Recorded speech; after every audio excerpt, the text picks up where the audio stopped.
Olá, estudante! Tudo bem? Professor Wilson, Humanidades. Falaremos hoje sobre a Sociedade do Açúcar.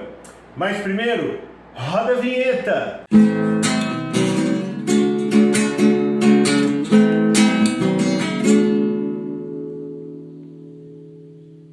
Olá, estudante! Tudo bem? Vamos falar hoje sobre a Sociedade do Açúcar.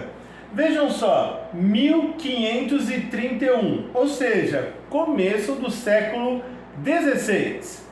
Até 1531, ou seja, de 1500 até 1531, os portugueses vinham para a terra que hoje nós chamamos de Brasil com uma única intenção: explorar. O que ele poderia levar para a metrópole, ou seja, para Portugal, eles levavam, principalmente o corte do pau-brasil. Grande parte do litoral do Nordeste, que vai hoje, desde lá do Rio Grande do Norte até o sul da Bahia, quase toda aquela vegetação ligada ao pau-brasil foi retirada.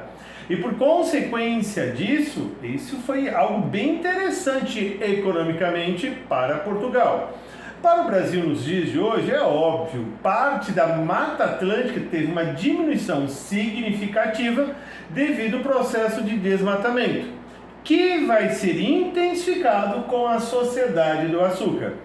O açúcar, que era muito raro no século XVI, e plantar o açúcar aqui em território brasileiro e produzir o açúcar e levar para Portugal era muito rentável, principalmente que eles utilizavam a mão de obra escrava. Então se liga um ponto importante. Daí, 1531, começa a ter o processo de escravidão. Grande parte dos homens, mulheres, que eles conseguiam pegar do continente africano, traziam com os chamados navios negreiros. E essa sociedade, que nós chamamos Sociedade do Açúcar, assim era constituído. Tinha a casa grande, ou seja, a casa que era construída para o fazendeiro branco português. Tinha a área de engenho, ou seja, onde era levada a cana para moer e assim fazer o açúcar. A senzala, onde ficavam os escravos, de uma maneira extremamente ruim. Não tem nada de romântico essa parte da história do nosso país. E o solo muito fértil para a agricultura, solo de massapé. Alguns dizem solo de massapé, é o mesmo solo. E grandes propriedades, latifúndios. Então essa sociedade, chamada Sociedade do Açúcar, assim era constituída. Essa agricultura, imensas fazendas, mão de obra escrava, voltada para o mercado externo, ganhou uma denominação que até hoje é muito cobrada. E vocês com certeza devem se lembrar, o termo plantations, termo utilizado para exatamente caracterizar esse tipo de plantio. Monocultura, mão de obra escrava, voltada para o mercado externo. Até hoje existe isso.